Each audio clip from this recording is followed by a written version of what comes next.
Hi, I'm Max Alvarez. I'm the editor-in-chief of the Real News Network and host of the podcast Working People.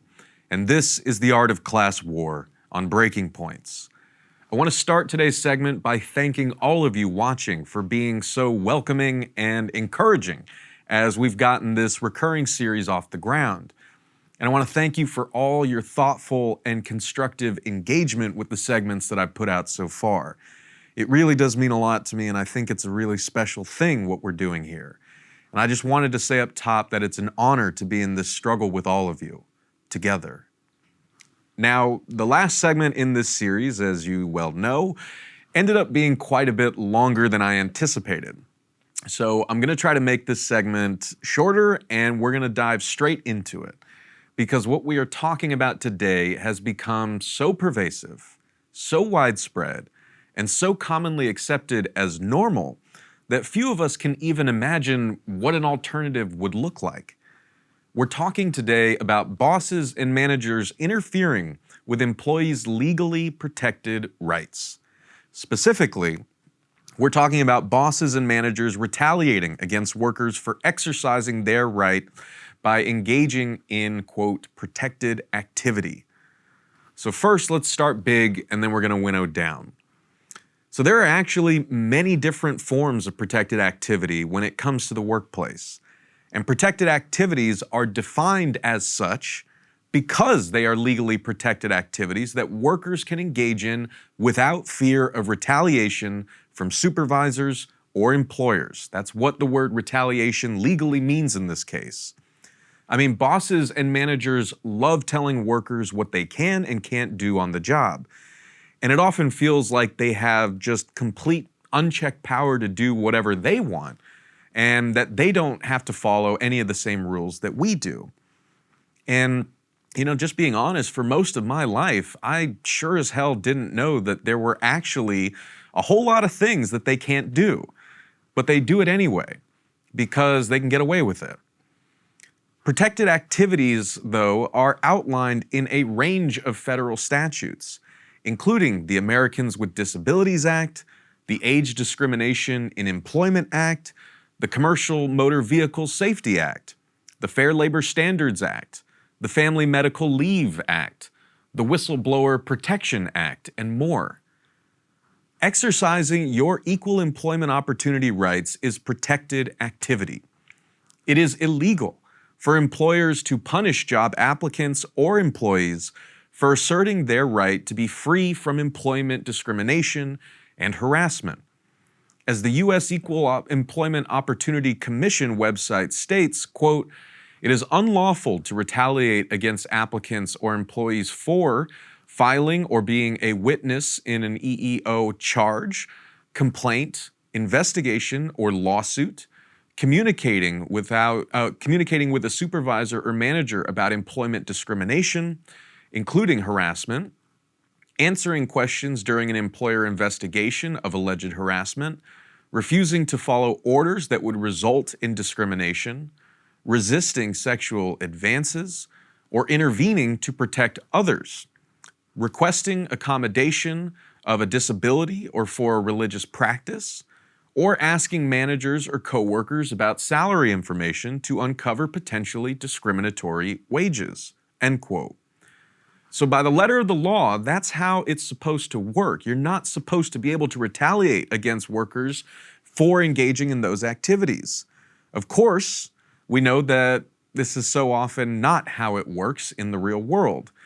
And there are a whole lot of reasons why that is the case that we just can't get into right now. But you probably already know why, right? But that doesn't mean that working people have no recourse.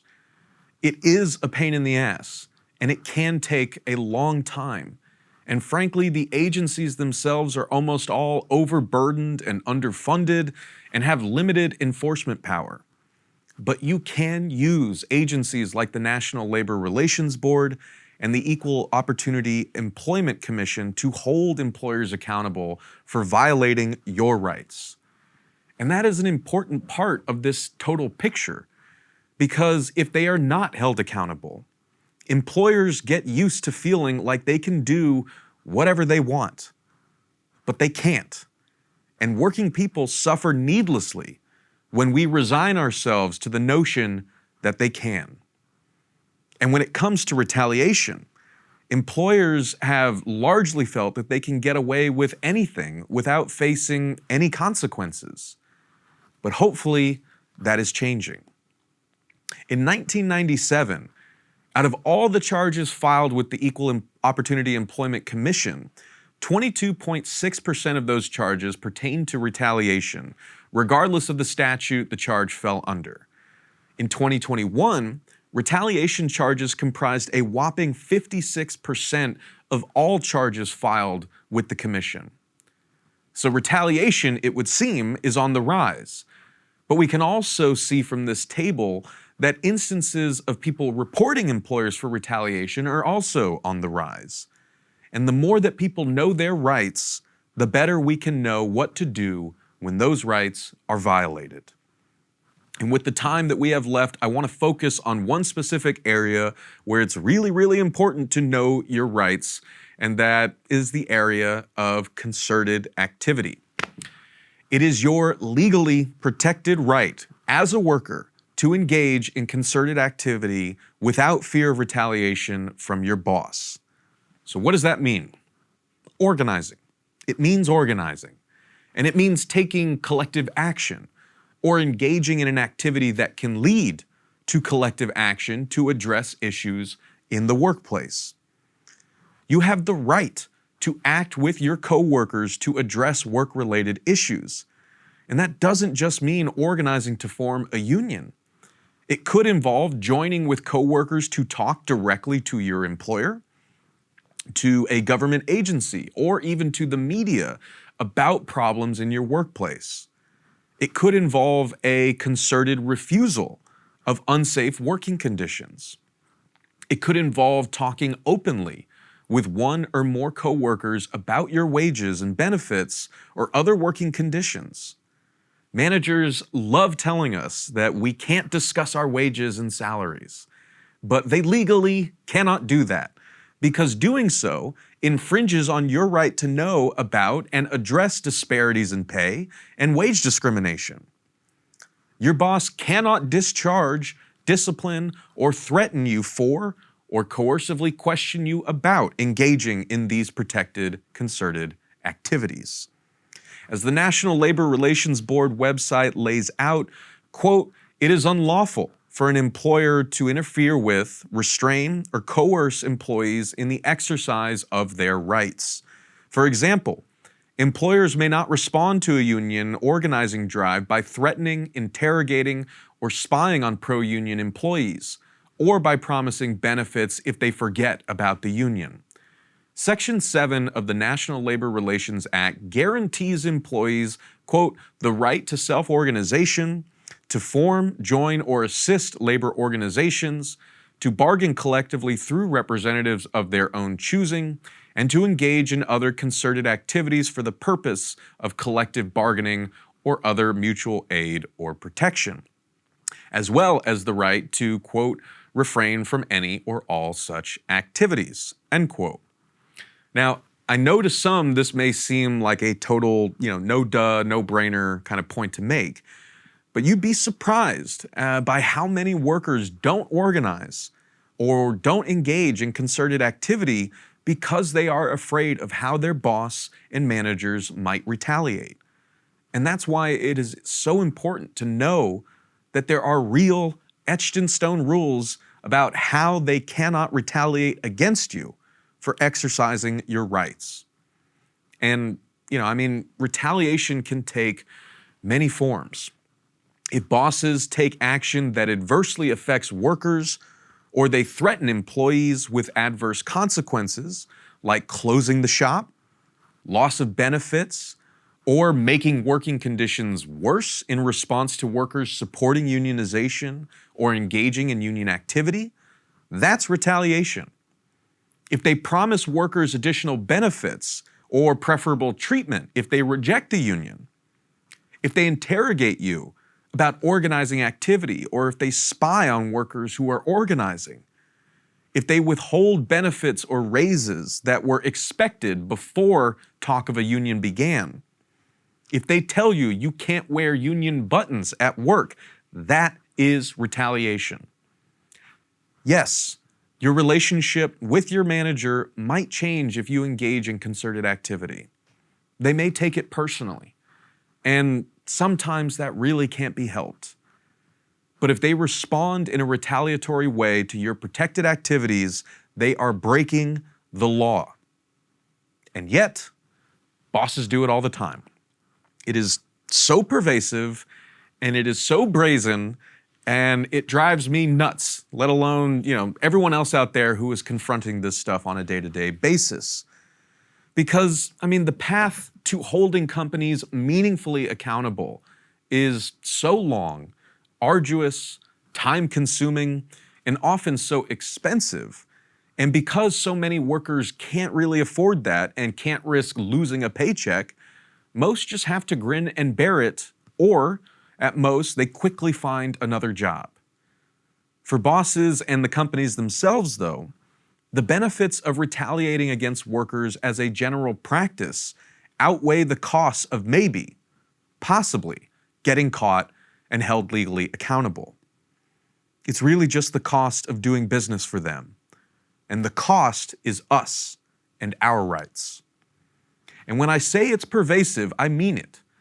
It actually dawned on me while I was preparing this segment that a shocking number of the worker interviews I've done of late and over the years center on some form of retaliation.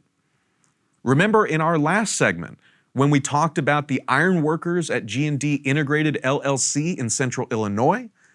If you watched the whole interview I did at the Real News Network with former G&D employee John Hogsett and Vince D. Donato and Ben Scroggins, two organizers with the Iron Workers Union, you'll hear them detail what they allege was a concerted campaign of retaliatory harassment from management after a majority of workers overwhelmingly voted to unionize in October of 2021.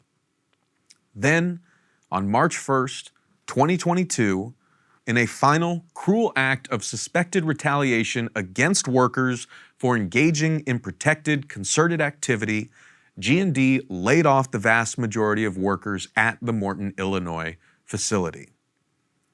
Remember Evan Seyfried, the 20-year Ohio Kroger worker who, according to a lawsuit filed by the Seyfried family, tragically took his own life after enduring a horrific 6-month campaign of targeted bullying and harassment from his own managers? As the family and Evan's co-workers describe it, this was a campaign of terror, and it was a campaign done in retaliation for protected activities that Evan himself engaged in, even if those weren't concerted organizing activities. Evan filed safety and harassment complaints with Kroger HR, and he helped other employees file complaints. He even refused to comply with directives from a superior that he believed to be against the law and/or company policy, and he was targeted for it. And the list just goes on and on. The path to the incredible Amazon labor union victory at the JFK 8 warehouse on Staten Island in many ways started from the moment that Amazon retaliated against Christian Smalls by firing him for speaking out about the company's COVID safety policy in March of 2020. As companies always do, Amazon denied charges of retaliation. You'll seldom find a company, admitting to retaliation. And Amazon found some flimsy excuse to justify Smalls' firing. Although, in April of 2020, Amazon was famously caught with its pants down when a leaked memo from an internal meeting of Amazon leadership, a meeting that Jeff Bezos attended, showed executives hashing out their scheme to make a public example out of Smalls, including racist smears about him being, quote, not smart or articulate, end quote. Again, Amazon claims it does not retaliate against workers for protected activities.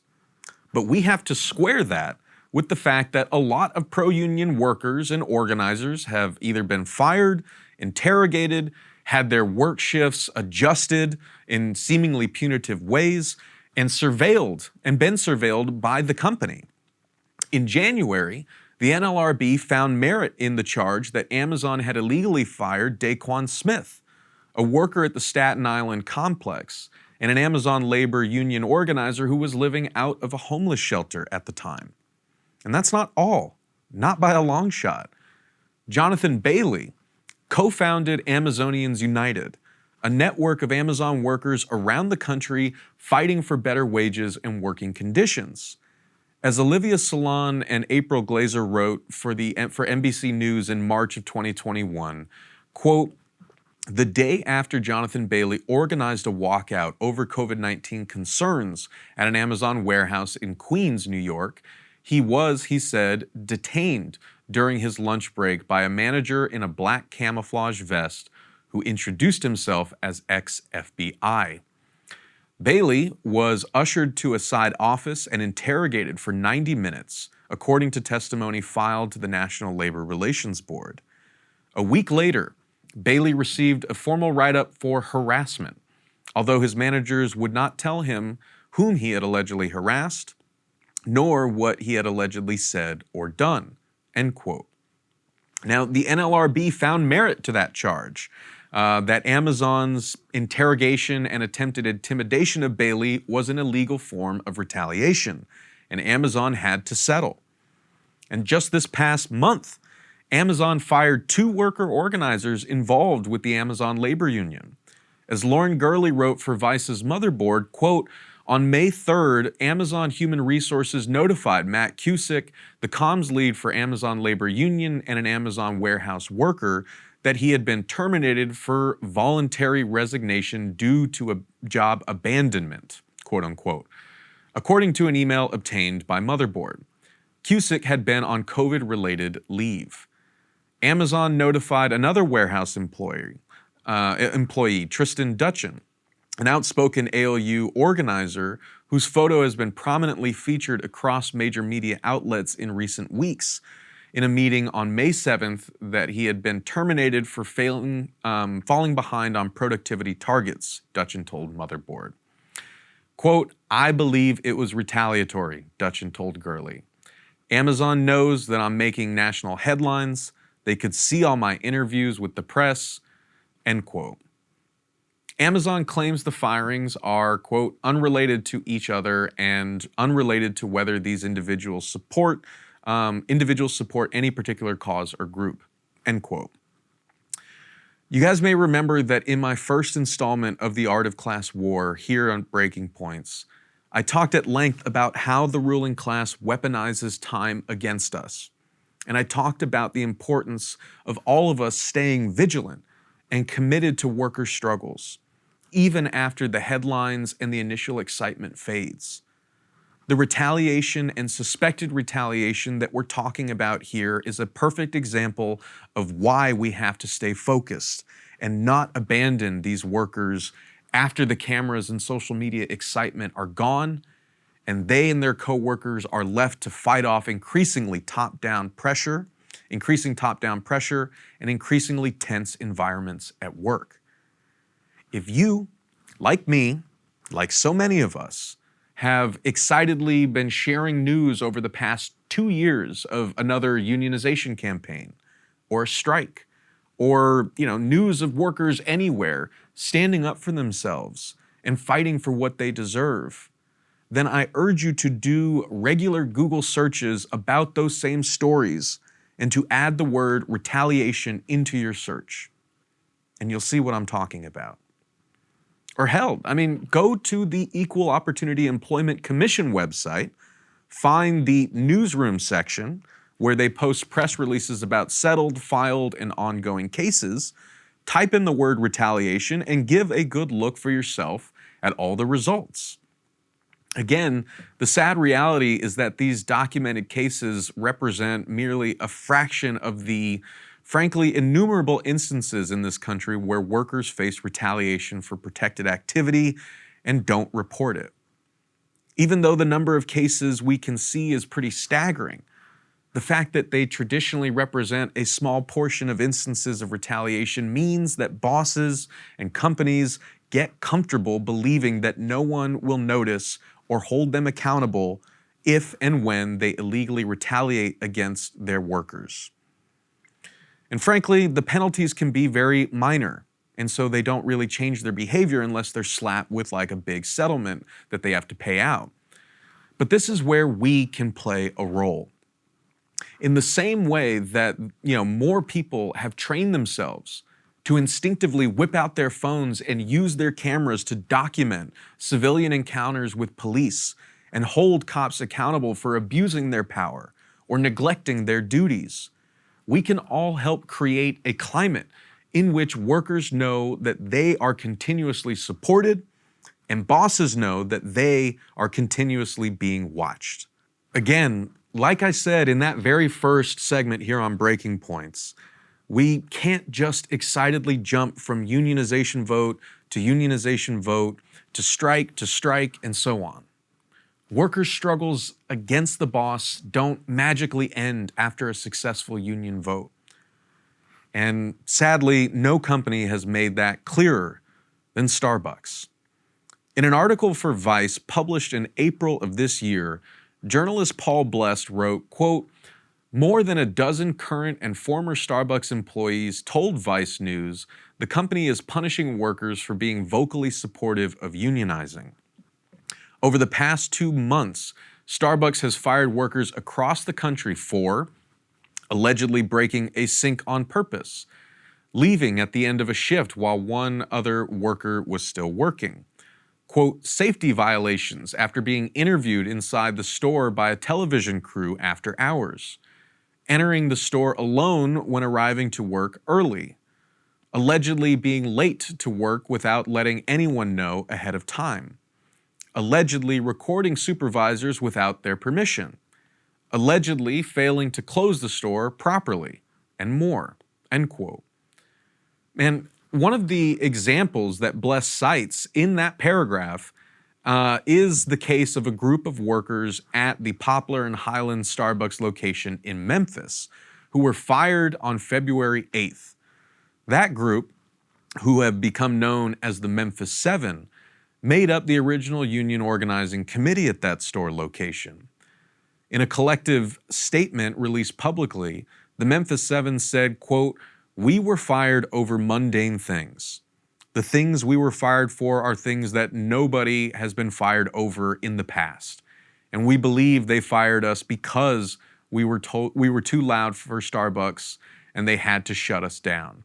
The only way that they knew how," end quote. Starbucks has denied allegations of retaliation, saying that the workers were fired for violating safety and security policies, including remaining in the store after closing time with non-employees to do an interview with local media. Those Memphis workers did get some sweet vindication of their own this week, though, when the store that they were fired from voted to unionize with 11 yes votes and 3 no votes. On top of that, as Josh Idelson wrote in Bloomberg last month, quote, "Starbucks Corporation violated federal law by firing, threatening, and carrying out surveillance on union activists in New York," U.S. Labor Board prosecutors alleged in a complaint. The agency's Buffalo Regional Director said in a filing Friday that the company illegally interfered with employees' rights by firing 6 and retaliating against others. The NLRB complaint seeks remedies, including the reinstatement of the employees who were allegedly illegally fired or forced out, along with financial compensation and apology letters. Starbucks, in an emailed statement, disputed the claims and said the complaint represented only the start of a litigation process, end quote. Again, Starbucks has disputed all the charges of retaliation against the company, even as those charges continue to stack up by the week. The National Labor Relations Board has even sued the coffee giant for allegedly retaliating against 3 employees in Phoenix who were involved in union organizing, demanding that those workers be immediately reinstated with their usual schedules and accommodations. From firings to descheduling and underscheduling people, to putting pro-union workers on different shifts at different stores, the list of retaliation charges is a mile long at this point. And again, Starbucks denies all of them, as is very often the case in these circumstances. And as workers and organizers around the country have been saying repeatedly, companies like Starbucks do their best to sidestep charges of retaliation by finding some reason for disciplinary action against pro-union workers. And those reasons usually focus on fine print violations that managers never cared about before, or that were not, serious issues before workers made their organizing efforts known, which is why it is so important for anyone thinking of engaging in concerted activity to take care and take precautions, keep a paper trail, have witnesses, get things in writing before you move forward. Now, this is the playbook that workers at the College Avenue Starbucks location in Ithaca, New York, have said that managers have been following since they made their desire for a union known and successfully voted to unionize on April 8th of this year. Ithaca actually made history and became the first city in the US where all Starbucks locations voted to unionize. And all 3 of the Ithaca locations unionized on the same day. Barely a week after that, workers at the College Avenue location staged a walkout after a grease trap in the kitchen, which they had complained about before, overflowed and spilled a gross, smelly stew of congealed grease and runoff onto the floor. When customers complained about the smell and workers complained about the safety hazard, the shift supervisor made the decision to close the store. Then the acting manager flipped out. The acting manager at the time flipped out, rushed to the store, and demanded that they reopen. And so the whole crew went on a one-day strike in protest. Now, last week, in what certainly appears to be an escalation in Starbucks' alleged retaliation campaign, the company announced that it would be permanently closing the College Avenue location on June 10th. For my podcast, Working People, this week, I spoke with Nadia Vitek, a partner at the College Avenue location and a worker organizer with Starbucks Workers United. Listen as Nadia first describes the treatment one of their co-workers received by management, and then sums up the message that Starbucks is bluntly sending to any workers out there who are even thinking of unionizing. And for context, like a final written warning means that if he gets written up again, he'll be fired. And so he feels like he has that. My specific coworker who got a final written warning has been targeted by her like really heavily. We also have a fan that like blows cool air on us because our AC doesn't really reach us behind the bar. And she decided one day that it's not quote up to standard and that it's a tripping hazard. And so she unplugged it and said, we can only use it when the store is closed. And, it started getting really hot recently. And so the coworker I was just talking about, and this actually prompted her to give him a final written warning. He was like, I'm sorry, it's like too hot. I'm going to leave this out. You can do whatever you want to me. She took the fan and threw it in the trash. And then she left, she went outside, took a phone call, came back, handed him that final written warning that had reasoning that like backed up like a few weeks behind too. I mean, definitely it's retaliation. I don't think there's any other way to look at it. But I think like on top of that, they're also like their goal in this isn't to harm us like at the College Ave store, but to intimidate workers like everywhere who are thinking about unionizing. I think their goal is to send a message that if you unionize, these are the consequences. This is just like a new escalation in their union busting campaign as a whole, not just in Ithaca. And like it has consequences that are far reaching, which is why like us at College Avenue, we're going to fight this as hard as we can. And we have like the support financially and in other ways to do that. Again, Starbucks denies charges that this is an act of retaliation for workers unionizing. Quote, "We open and close stores as a regular part of our operations," Starbucks spokesperson Reggie Borges told Bloomberg regarding the announced closure. By the time you watch this, the College Avenue store will be closed. Workers like Nadia have told me that the main way people can support them is by paying attention to this shit and calling it out whenever they see it. And, frankly, it is depressing to see the number of GoFundMes that are circulating right now for fired pro-union workers, not just at Starbucks, but a whole lot of people who have engaged in unionizing, organizing activities, have been celebrated online, have subsequently been fired, and now are struggling to pay rent. And so if you are able to offer immediate support to them while they are fighting to get legal recourse, please do so. Starbucks, Amazon, Kroger, G&D Integrated, and a million other lesser-known employers need to know that we are watching them and that they cannot just violate our rights and face no consequences. To them, I say, we see your asses, and we are not going to let you get away with this bullshit.